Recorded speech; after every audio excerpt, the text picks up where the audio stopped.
what is next in the investigation? Joining me now to discuss it is former FBI Deputy Assistant Director Danny Coulson. Danny, great to see you. Thank you for being here. The police chief had to be careful with what he was saying because until this guy comes to Idaho, they really can't release the details of their evidence. But we are hearing, Dan Springer, our reporter, was hearing earlier that apparently there is some genetic genealogy. That essentially means that this guy left some of his genetic code behind at the crime scene. That's going to help them a lot, right?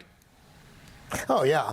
The DNA is incredible here. I think one thing we're all overlooking, and that's the magnificent job those crime scene investigators did in this case. That was a terrible, terrible crime scene, and one that was hard to manage, hard to catalog, how to organize, and they did an incredible job. And we're all rejoicing over the arrests, but we should be rejoicing over how good these people were that allowed the FBI and the police department to arrest this guy, because that's where it all starts. Danny, he does seem to a lot of FBI profilers to fit a profile, a specific profile of a criminal. Now, again, he's innocent. A lot of people fit profiles that don't turn out to be such, but does he seem to fit the profile from everything you've seen?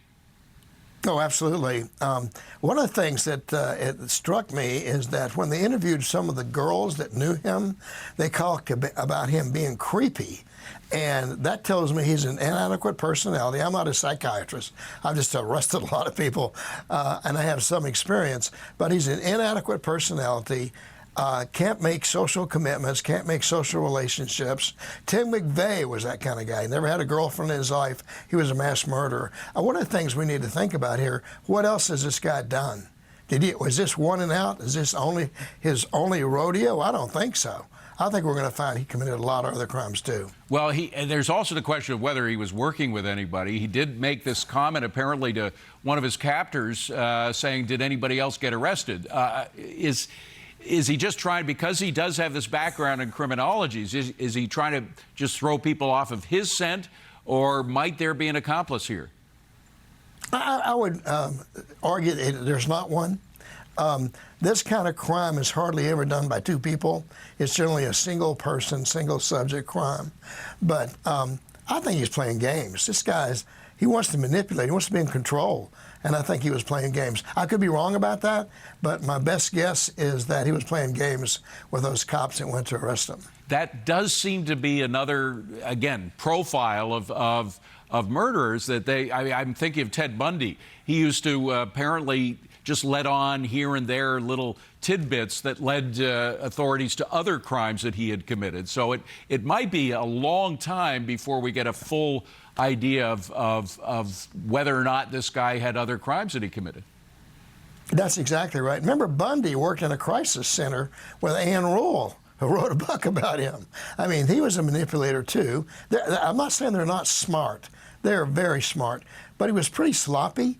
He's got this criminal justice background. He didn't know not to go to a gas station that had video cameras. I mean, come on. They make mistakes. They get excited. They don't do this a lot, fortunately, and they make mistakes, and that's how we catch them. Well, one way in which he doesn't look excited is his mugshot. I mean, I've focused, maybe you can focus too much on these things. It's a superficial analysis at best. But when you look at a picture of somebody who's been accused of a horrific crime, and there's so little emotion in that face, you wonder what kind of person it is. I think that's called resignation. He knows he's caught now, and he's introspective. He's thinking about, where did I go wrong? What could I have done better? And I think that's what we're seeing. I don't know if he's emotionless. I think he's a sociopath, clearly. But I think that's what we're talking about here. He was resigned to the fact that they actually caught him, in spite of the fact that he thought he was smarter than we are. And, you know, you mentioned his criminology background. He has a master's in criminology. He was working for his PhD in criminology. I mean, the guy, as you said, he is not dumb. He is a smart guy. And I'm just wondering the extent to which he used that knowledge, or he may have used that knowledge to commit the crime, or at least to try to cover it up. I think that's right. Remember James Holmes, the shooter at the Aurora, Colorado movie theater? He was brilliant. He was getting his doctor's degree too. So being smart is not the issue.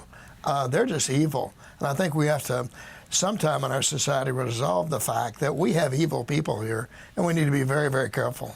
Yeah, well, unfortunately, evil is everywhere. I also thought of the Unabomber, another brilliant man who killed a lot of people. Danny, we got to leave it at that. Thank you so much for your analysis. Thank Appreciate you. it. Enjoyed it. Good questions. Thanks a lot.